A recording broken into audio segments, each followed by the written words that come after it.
Voilà, c'est à l'âge où on apprend l'intimité entre garçons et filles. Les voilà plongés, ces adolescents et adolescentes, dans un univers qui est régulièrement brutal, sinon violent, et dont on dit qu'il est décalé de la réalité. Vous pouvez en témoigner. Alors, comment ce phénomène... D'abord, il faut remonter à quelques années en arrière, parce qu'on ne découvre pas ça aujourd'hui, nous, ici, à la télévision, ou vous, chez vous. Comment ce phénomène a-t-il émergé? C'est-à-dire cette violence pornographique, et les enfants s'inspirent de ça, après. Alors, il y a quelques années, les ados allaient chez le libraire et puis regardaient les magazines porno. Ils allaient chez le loueur de cassettes avec le grand frère qui était majeur et ils piquaient comme ça des cassettes porno, et l'éducation se faisait comme ça. Aujourd'hui, c'est Internet qui a tout changé.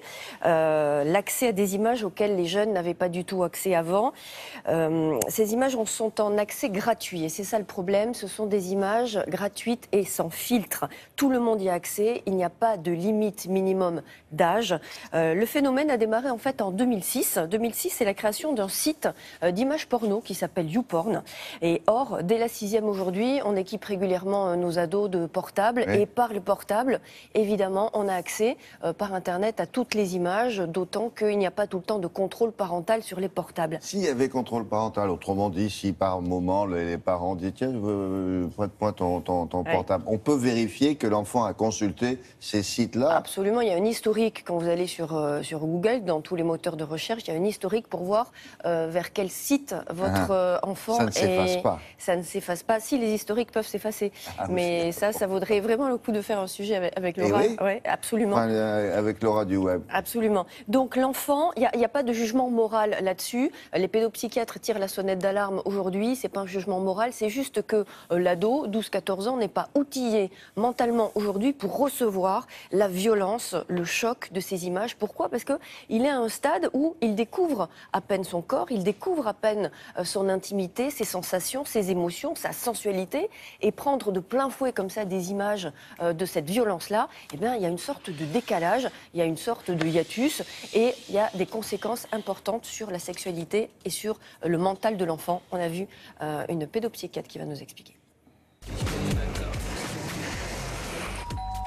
Salut, Arthur est là. Il est en haut. Il est dans sa chambre, c'est ça? On a un truc spécial à lui montrer. Ah, merveilleux. Pas mal la déco. Ce qui me gêne avec le porno actuellement, c'est que les enfants s'éduquent au porno. Et pour moi, c'est un peu comme si, en CP, on apprenait 50 nuances de grès au lieu d'apprendre à lire Rathieu Serralette. Il y a un âge où les enfants doivent être éduqués, non seulement sur le plan scolaire, mais aussi sur le plan de l'éducation sexuelle.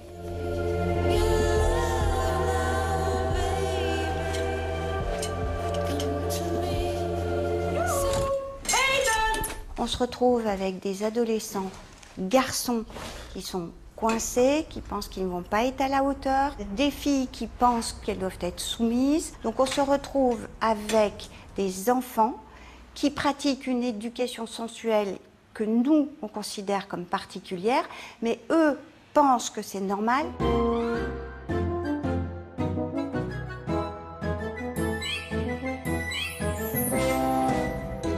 Il faut que les parents acceptent l'idée de rentrer dans leur tabou et parler dès la 6e, 5e de sexualité.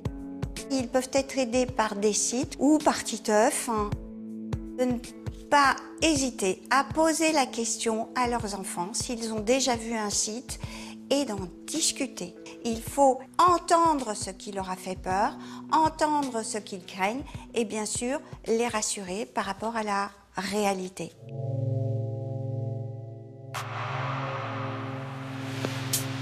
Nous avons créé ce site éducationsensuelle.com à l'adresse des jeunes qui vont commencer leur vie sexuelle mais qui ont été martelés d'images de pornographie par exemple.